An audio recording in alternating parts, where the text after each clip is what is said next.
Hi everyone, it's Cathy Zielske for Scrapbook and Cards Today magazine, and I'm excited to share with you a simple 6x4 mini album project designed to let you share the memories behind older photos or photos you just haven't gotten around to scrapbooking. Think of this as a simple showcase for cherished photos and the snippets of story you can recall to go with them.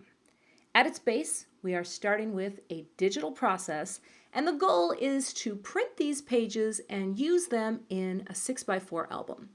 Whether you keep it purely digital or add your photos to the template pages in a more hybrid approach, my goal is to show you how the album template works and to get you started. One quick note. If you have older non-digital photos, you'll need to scan them so you have them at the ready for this project. Let's jump in. I'm working today in Photoshop Elements 15, but most of these steps will apply universally to older versions of Photoshop Elements, and where there are a few differences in full Photoshop, I'll point those out. I am working in the expert mode, which you have to be in order to access all of the layers of the template. So I'm going to go ahead and open the template. I'm going to go Command or Control O to navigate, and I'll show you what comes in the package. There is a left page, there is a right page. They are basically mirror images of one another, and there is a title page. We'll worry about the title page later. I'm going to cover the basics of working with the single page.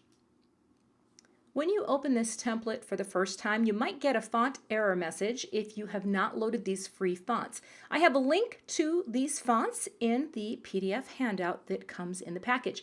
The two fonts are Babes Neue for the title and date, and Open Sans for the journal block.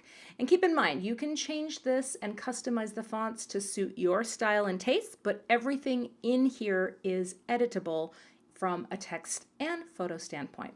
If you are brand new to Photoshop Elements, if you look over here in the right, this template consists of a handful of layers, and each layer allows you to work on whatever is on that layer independently of the other layers. One of the beautiful things about Photoshop. So the first thing we're going to do is get a photo into our template. And here's what I like to do every time I'm starting with a new template. Click on your intended layer.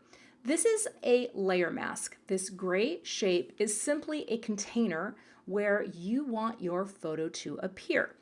And if you cannot click directly on it and get it highlighted, click on your Move tool and look down in this lower area of the work screen. And make sure you click on Show Bounding Box. Now, if you are in a version of Photoshop that is earlier than version 11 in Photoshop Elements, those controls are going to be found in the upper left. They did some changing of this program over the years. Not really the functionality changed, but where things showed up. So click on the intended location first, because now when we bring a photo in, it's going to paste exactly where we need it, and you'll see why that's important in a minute. I'm going to locate a photo by going Command or Control O, and I'm going to navigate to the shot that I want to use. Click Open. This is the same photo I used on the layout that appears in the fall issue of Scrapbook and Cards Today. Now I need to get this photo into the template, and there are multiple ways to achieve this, but lately my favorite way to copy one file or image into another is to come over to the Layers palette and just right-click on the photo layer, and you will see Duplicate Layer. I'm going to select that, and then this lovely floating window comes up. And under Destination, I'm going to click and get the drop down, and I'm going to choose the template, CZ Simple Left Page.psd. So I choose the destination and I click OK. Now I can close this photo because I'm all done with it, and look what happens. It brings that right into the template, and if you look over in the Layers palette, it is directly above the photo here layer mask. And that's good, because the only way you can clip something into the container is to have it be directly above. And of course, there are multiple ways to do this, but a very quick way is if you are on a PC, you will hold down your Alt key. If you are on a Mac, hold down your Option key, bring your mouse over and hover on the line between the two layers, and you will get this little icon. Now, in earlier versions of Photoshop Elements, that icon might look different, but whatever icon you see when you hover, if you click once, it will clip your photo into the layer mask below. And you can see how that works. Works like magic. Now, if you come over here and click on the photo, look at that. You can move it around. If you go too far, you see the layer mask below, but that is how a layer mask works. It keeps everything contained in place. Now, if you want to see more of your photo, here's what you do. Hit your Command or Control key and the dash key. And that will let you zoom out one increment, whatever the preset is for elements. And now you can see the four corners of your photo, and you can click on one of the four corners and size it down. Now, if you are in full Photoshop, you have to hold down your Shift key to constrain the proportion. Otherwise, your proportion will get completely messed up. And again, once you have that set, you can move it around, pick the crop that you like, and you can either hit the green checkbox or just double click in the center of that photo, and now your photo has been added to the template. And if you ever forget how to do the hover thing, I'm gonna release the clipping mask here so that the photo is out. You can always just go up to Layer and create clipping mask. Now here, right next to that command, you will see a keystroke option. That keystroke has changed with the release of Photoshop Elements 15. So this for a Mac is Option Command G. It used to just be Command G or Control G on a PC. But either way, when you are working in layers with layer masks, to locate this command, it is under the Layer menu. Once you've got your photo in place, you can start working with the text. This template has 3 text layers, one for the title, one for your short little journal blurb, and one for the date. Now you can change these fonts any way you like, and I'm going to teach you a few shortcuts. The first shortcut to know is the T key. If you type the letter T, you will get the text cursor. This lets you know that you have selected the horizontal text tool, and it looks like that, the little I-beam with the cross in the bottom. And when you have that, you can click into a text box. You can highlight just like you would in any other program, just like Word or any other text-based program, or you can click 3 times to select all your type, or you can hit Command or Control A, and that will also select all your type. And then you can type in whatever you want. So let's say I decided to say, this story. To commit the change, I just hit the green check mark, and I have, voila, changed that. Now I'm going to hit my T key again, and I'm going to come down here, and I believe the year of this photo was 1997, sounds about right, looking at her age there, and click change. Next, I want to change the font that I'm using for my journaling. So I'm going to click on the box to select it, hit that T key to get that I-beam, and click 3 times to highlight, well, Command or Control A, to highlight the whole thing. Now I'm going to come down to the control, and in newer versions of Photoshop, the control panels will be in the lower left. In older versions, upper left. And I'm just going to type the first few letters of the font that I plan to use, which is Avenir. I'm going to go all the way up to Avenir Light and select it. And now you'll see the type has changed, and there's a few little jagged lines here. That's just because I had the template set up with some custom line breaks for visual appeal. But all you need to do now is just start typing over the highlighted text, and your new font is there. I'm going to go ahead and add my journaling, and when I come back, we'll move on to editing some of the color. I've gone ahead and added my journaling, and one thing I want to point out is you don't have to write an essay here. This space is short, and it is designed for a brief recollection, a few thoughts, Nothing too extensive. It's just a really easy way to add a thought or a memory paired with a favorite photo. But one thing I like to do, and I'm going to hit my T key again, I like to bold the first line. So whatever font you're using, I'm going to click back here on Avenir, and I'm going to come down, down, down, down, down. I'm going to go to, do I want black? I think I want to go heavy. I'm going to click heavy, which is a bold weight of this font. Check mark. And now we have a bold read-in. The main reason to do this, it just adds a little visual interest and contrast to any journal block. And now we're good to go. You don't have to fill the space completely, but this text block is set up to contain your journaling in a set amount of space. So if you have to edit, again, don't be afraid to edit. Anything can be shortened and be a little more succinct. So now this could be good to go unless you want to add some color.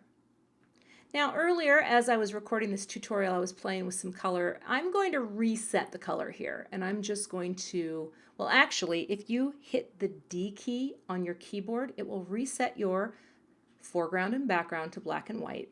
And now we can play around with choosing a color. So what I'm going to do is I'm just going to click on that front square, and you'll get the color picker. The color picker gives you a range of all the colors in the rainbow.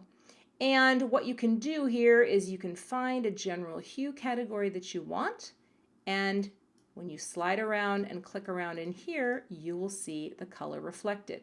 So I'm just going to stick with an orange for right now. I'll probably change that. I'm not sure exactly what I want to do yet, but this is the time you can experiment.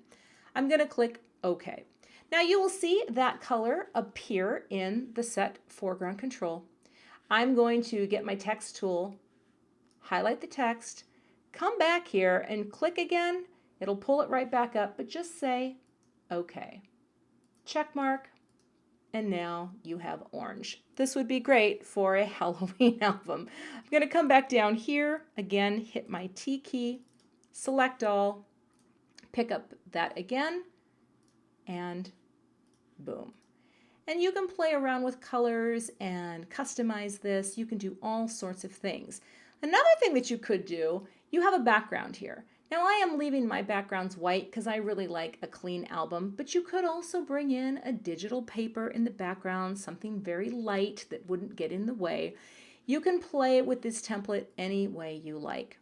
But once you have a page ready to go, you are going to save this file as a JPEG. Why? Because when you save as a JPEG, it flattens all your layers.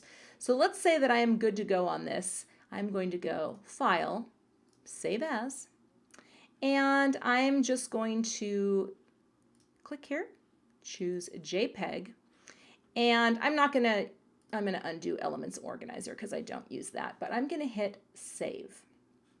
I always go full quality resolution because JPEG is a great format. It's very compressed to begin with. And now I want to open that file and just show you the difference. When I bring it up, you'll look over here to the right. It is now just one layer. So now that it's one layer, you can't edit this one. I always save my layered files, which are in the .psd format, because I have a big hard drive, and if I ever find out, oh, I had a typo, you can't do that on here, right? This is all flattened and ready to go. And this is the file that you will either send to your printer, or if you don't have a photo printer at home, you can send this to your photo printer and they will print it. Now the reason why we have this nice margin is because if you're sending it out, almost all photo printers will print with a full bleed. And what that means, it will make your margin a little smaller. So just know that. And I'm going to hit close. But yes, you can save the PSD unless you are completely sure that you're good to go. And this file you can always come back to. But that is the basic process of working with this basic template page. The same steps apply to the other one, which puts the photo on the right side. So if you want to alternate your pages as you go, right and left, go for it. To close, I'm going to go ahead and open the other file, the title page. And the idea here is that you could pick a handful of photos from your album to have a title page. A lot of times when I do a title page, it is at the end of the process because I want to know how many photos I have in place, right, before I create the title page. But I just wanted to show you this because it has the same margins, and again, it has the same photo layers. And let's say though you decided, you know what, Kathy, I just want to have one big photo. Well, that's super easy to do. Here's what I would do. Click, hold your shift key, or actually, let's see, overlap just a little. Click on each layer, overlap just a little. I know, this is crazy. This is like science. Overlap a little and overlap a little. They're all pretty close, so you might not really need to do that. But then you click on each one, hold down your shift key, hold down your shift key, hold down your shift key, and click on all four. Now look in the layers palette. You see that, right? All we're going to do, we're going to merge these layers into one. I'm going to go layer. Merge layers, and it will make one layer. Now, even though it looks all crazy like that, if I were to go ahead and, oh, let's get that, where's that picture of Aiden? There it is right there, open. And if I were to right click, duplicate layer, move it into the title page and click OK, close her again. I know, I'm moving a little fast. She's in here now, and I can come over here, hold down that Option or Alt key, click, and she now shows up like that. Now here's another cool thing you could do. Let's say you wanted this photo to just sort of appear ghosted. All you need to do is come to the photo mask layer that you just created. And this works if you were to leave all four as is. And you can play with the opacity of the mask. See how cool that is? And then you can have one image ghosted back. You could do that with all four layers. But there are many ways you can play with the title page. But again, I would say wait until you have, a good selection of pages done before you make your title page, and that can be popped in at the end. One other thing to note is you don't have to just print these pages as photos. Now that's what I'm doing, but you could just print this part out onto white cardstock and turn off your photo layer, and then just take any photo you have and crop it. And the size here is about 3¼ inches square. So you could take photos you already have and just print this onto cardstock. And a quick shortcut for that would be Command or Control P to print. And when the print comes up, and this is the wrong printer, let's pretend like I'm working on my big printer. You can add what are called crop marks. You click on More Options and you go to Print Crop Marks, OK. It will add these little trim marks that you can use to perfectly trim out a 4x6 space that you've just designed onto white cardstock. All right, everybody, I'm going to undo that and bring her back. But I just wanted to show you the basics of this template. It's very easy to work with, and it's a great way to take a handful of photos that you love and combine them with some stories that share why the photo matters to you. Thanks, everyone. Have a great day, and thanks for watching.